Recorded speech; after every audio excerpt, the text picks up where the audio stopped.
All right. This is part 3 of the race lecture. My good friend Carly Ray Jepson and I are back in the closet again. All right, let's talk stuff.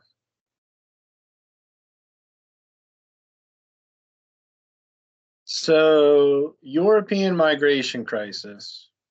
What's this thing? Here we go. All right. European migration crisis started in 2015. Um, Mainly went from late 20, really, it started 2014.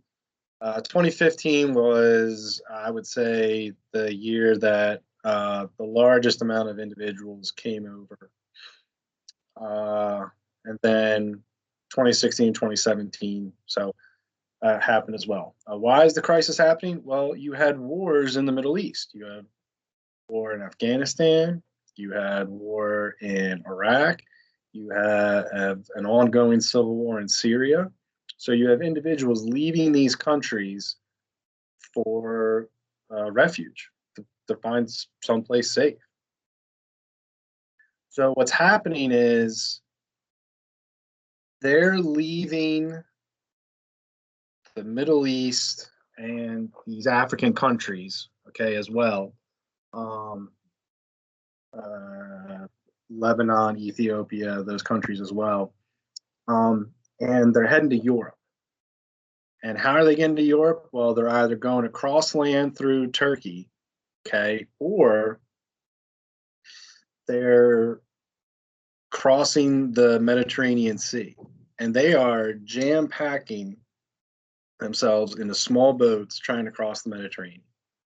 So that's been a big problem. Okay.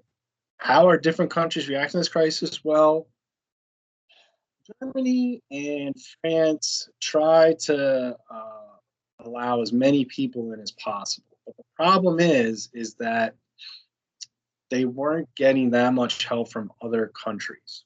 Hungary was kicking people out. Italy is kicking people out. Greece is kicking people out. And the problem is that the southern European countries are the ones that are close to the Mediterranean. So they're asking all the northern European countries for help.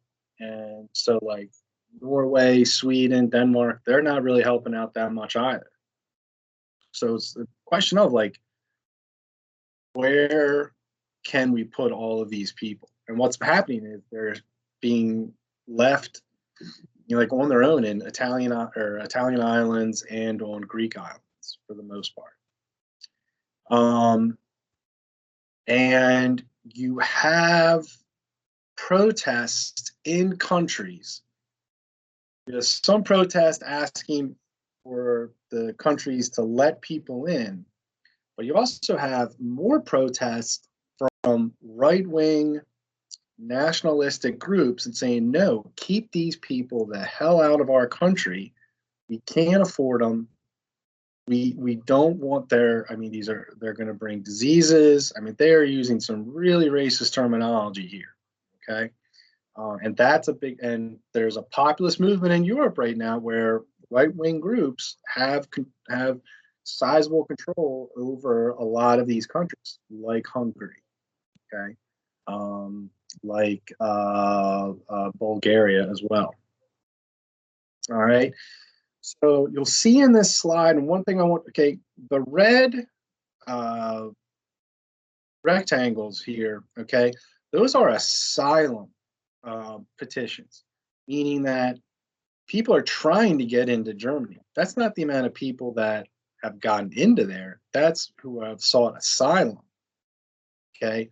The bulk of these individuals are in Greece, in Italy, in Spain, because that's easier. Those are the closest to the Mediterranean. All right. They're not, I mean, they're trying to get into Sweden. They're trying to get in, but like these countries really aren't letting them in. Germany is the one that's been the most welcoming of all of them. Okay. We talked about like where are they mostly coming from? Syria, Afghanistan, and Iraq. And this is 2016. Syria, Afghanistan, and Iraq. That's the Mediterranean. This is a problem. Okay. They're packing these boats. These boats are not safe. These boats are not seaworthy. I mean, we're talking the ricketiest of the rickety here. And you have tens of thousands of people dying crossing the Mediterranean trying to get into Europe. Now, this is from this September. All right, this is on the island of Lesbos in Greece, where there's like 25,000 migrants living there. Okay, well, you've got a pandemic going on. Countries are shutting down. So these people are living in squalid, awful conditions, and they had enough, and they start setting fire to some individuals in these camps. Set fire to the camps to protest how poor their conditions are. Well, now people are like rolling out of the camps. Like, I mean, look at this picture. These are people that are sleeping on the road that have been displaced because of these fires set by individuals that are protesting the awful treatment they are receiving from the Greek government. And Europe is kind of just letting them hang out there, and they're not helping out at all because of this pandemic. They're trying to marry their responsibilities to the citizens with humanitarian efforts, and the humanitarian efforts are being left mostly off to the side. This is a whole generation of people, okay, from the Middle East that are trying to find a better life that have been met with, for the most part, unwelcoming arms by Europe. And the United States not helping out either with this at all. This is not like, looking down on Europe from, like, the United States hasn't helped out with this really at all with any funding or saying, or we'll take some of these individuals. The United States, since the migration crisis, has really helped out very little. Okay. That is the end of the lecture. Oop, oop. Polio.